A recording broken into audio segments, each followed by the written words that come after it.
Welcome back to The Bounce. I'm Mariah Mancuso.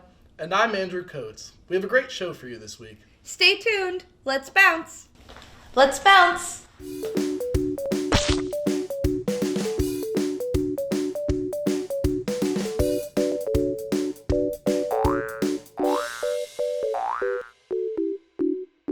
Thanksgiving is an annual national holiday in the United States that is meant to bring family and friends together over a big meal to express gratitude and thanks. For this week's edition of Street Smarts, we'll be heading over to the Cavala Room in the BLC, where Ryder's own Thanksgiving celebration is occurring. Hey guys, what's up? I'm Caroline Haviland. And I'm Grace Bertrand, and welcome back to Street Smarts. Today we're here at Ryder's very own Thanksgiving gathering to ask people some fun Thanksgiving questions. So without further ado, let's get started. Where are you headed during Thanksgiving break? Home, in North Jersey. Back home, North New Jersey. What is your favorite Thanksgiving dish? And if you could take away one dish, what would it be? Sweet potato is my favorite, and that would be the dish I take away too. I think my favorite Thanksgiving dish is probably the freshly made cranberries. Is there a dish your family makes specifically for Thanksgiving every year? The sweet potato casserole. Lamb. Love the lamb. Apple pie or pumpkin pie? Apple. Turkey or ham? Ham. Turkey, I'm not going turkey. Is Thanksgiving a big celebration for your family? Yeah. Not really, but it is for me. What does Thanksgiving mean to you? Family, friends, and good food. To me, Thanksgiving means celebrating the year, everything that we accomplished that year, good health, good friends, good family. What is one thing you're thankful for this Thanksgiving? Family. Definitely my family and friends. My family, and just that my kids don't live, some of my kids don't live close, and they want to come home for Thanksgiving. So that's, I think, what I'm most thankful for. Thank you, Caroline and Grace, and we hope everyone has had a lovely Thanksgiving and break. Let us know in the comments below what your favorite Thanksgiving dish is. Now, get ready for a special segment of Hit or Miss. In today's episode, our hosts will be trying and comparing various holiday drinks from both Starbucks and Zaxby's.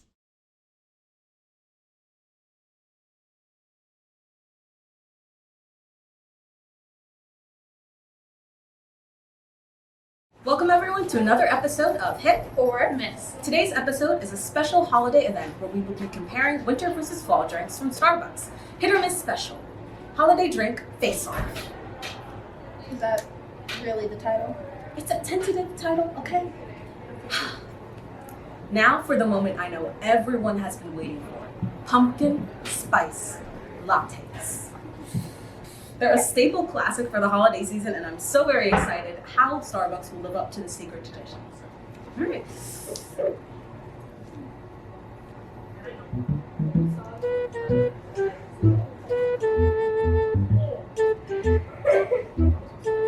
I'm gonna just say it. This is gross.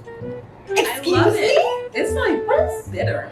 I don't know what they did with it. Like the first sip, I was immediately disgusted, and then the second, the taste came back, I was again disgusted. I don't understand why people like this. I think it's great. I think it feels like fall, if that makes sense. You know Is what? fall supposed to be painful? You know what, Jayla? Is fall Jayla, supposed to hurt you? Jayla, I'm gonna stop you right there because obviously you don't know what you're talking about. This is the most delicious thing. Like, I have never tasted a pumpkin spice latte that is as good as this one. I think you're lying.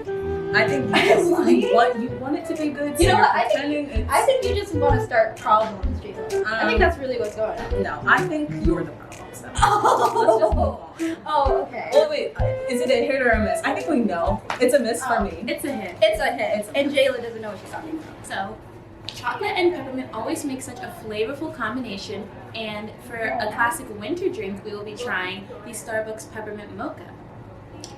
Right.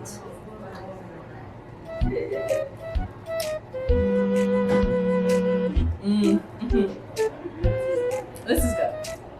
This is good. What are you talking about? It's okay. It doesn't even taste like coffee.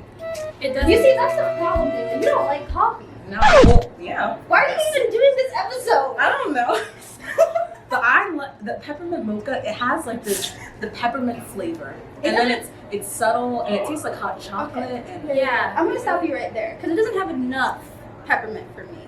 I think it has a lot of peppermint. Excuse me? Yes. It tastes like a Thin Mint. You know, Girl Scout cookies. That's what it tastes like. I'm not really a big fan of Thin Mint.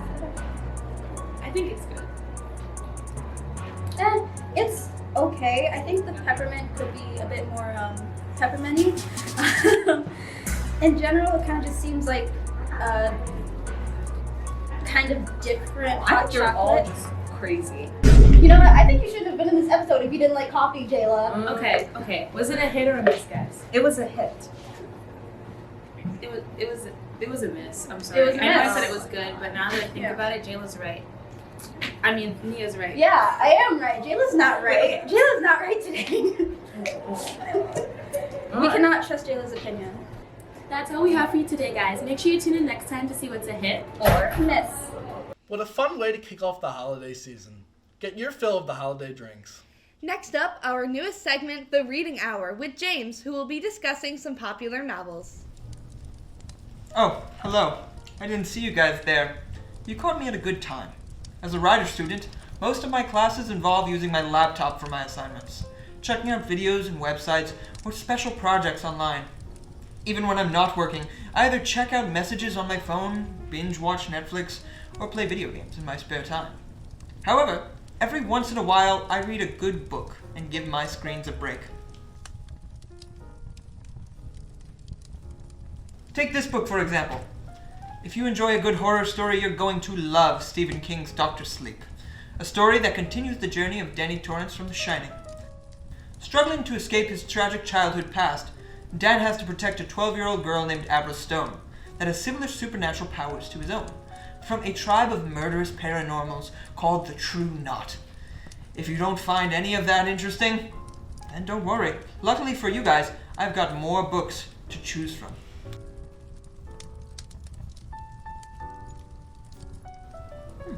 How about this book? Some stories don't like to spoil the ending because then the reader won't be interested in what happens afterwards.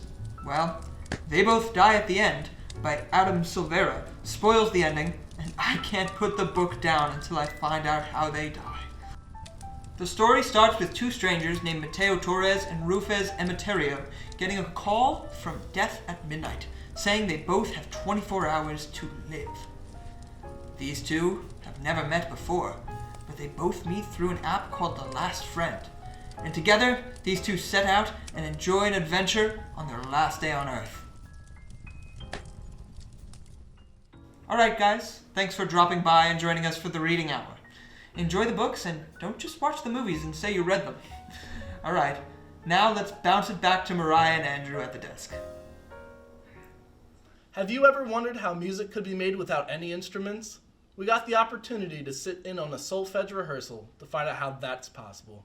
Lucas, Kyle, Arseny, Jacob, Sean, Craig, Diego, Alistair, Cecilia, Alright, so for those who do not know what acapella is, could you tell us a little bit about it? Yeah, so acapella is completely made up of voices, so there are no instruments involved. We do use a piano for our rehearsals, but everything that you hear is coming from us, from the percussion Damn! to the highest notes of the range. So why'd you join solfege? Originally, I needed what is called professional development hours for my music education major, and you get 5 for being in solfege. You need 15 hours, so I wanted to add some more. Because originally I was like, no, because we meet at 9:30, and I was like, that's ridiculous. But then I was like, okay, like the group is cool, the group's really good, I want to join, so then I ended up joining. I joined solfege because I just love singing. Freshman year I came in as a music major, and even though I'm no longer pursuing that as my career, solfege has been a great way for me to keep in touch with my love of music, and yeah, it's honestly just a really fun time, a really fun group of people. I love it. So the reason why I joined solfege was because I wanted to get a lot of relationships out of my social life. I also am a huge music person. I love choral music. I've done it for about 8 years, so it's been a huge hobby of mine. I love this group. I love the connections I've made, and I only see it moving forward from here. So I got involved through Broncopalooza. There was a group called solfege, and I was like, oh my gosh, this sounds really fun. Just an informal little, I sang happy birthday for my interview, and now we hang out all weekends. Can you tell me a little bit about what Westminster is? Yeah, Westminster is a choir college. Used to be located in Princeton, and it's mainly a big center point for classical music. We performed everywhere around the world, mainly Princeton Chapel, and I think we recently just performed in Oxford with the Westminster Choir. So Craig, it's your 4th year at the Westminster Choir College. Can you tell me why it means so much to you? I didn't know until getting here that I didn't know how to sing in the first place. So it's been a sort of restructuring of my entire life. Before this, there weren't really many opportunities to sing or be surrounded by music. Whereas now it's basically everything I do when I wake up to when I go to sleep. So it's over 12 hours of music almost every day. It's pretty exhilarating and a total change from anything I've experienced before. So you mentioned you were in Westminster. So kind of what is your major and like what's your experience with that? I am a music education major, so I would like to be a teacher out of college, excuse me. It's definitely interesting because Westminster as a whole is relatively small. So it's a small community, but it's been really great, and like things have been improving every year. You know, like because the first year I was here was with COVID, so we really and it was the first year that we had moved to this campus. Things were kind of a mess, and things are getting better. You know, we're getting more performance opportunities. We're having concerts again, and you know, it's been really great. So I hear Solfege recorded an album. Can you guys tell me a little bit about that? Yeah, we've recorded an album a couple of years ago. It's on Spotify. It's called Friends Like Me by Solfege. That was probably the most insane thing that's ever happened to the ensemble. During the pandemic, when we were all locked up at home, our director at the time said, "Hey, I happen to know someone who owns a recording studio. Why don't we go and do that? Since we can do that with one person at a time, it'll work safely with the restrictions that we had at the time." It was the first time we ever sang individually, because we'd always sang together. And it was a weird feeling, but the product speaks for itself. Is there any event coming up for you guys that people can check out? Yeah, so our major event happens on December 6th or 7th. It'll be in the Guild Chapel at around 7 o'clock. Where all the different groups, this is the tenor bass group, then there's a soprano alto group, there's also a co-ed group with all the voice parts, and as well as the outreach choir and the show choir. They all perform sets for each other, and that's the main thing we prepare for every semester. All of the a cappella groups get together, and we have basically a real-life Pitch Slapped from Pitch Perfect, and we all sing and just have a good time. Awesome. Be on the lookout for more information about their holiday Pitch Slap in the beginning of December. If you're interested in becoming a member of Solfege, reach out to them on Instagram at solfege_acapella on Instagram.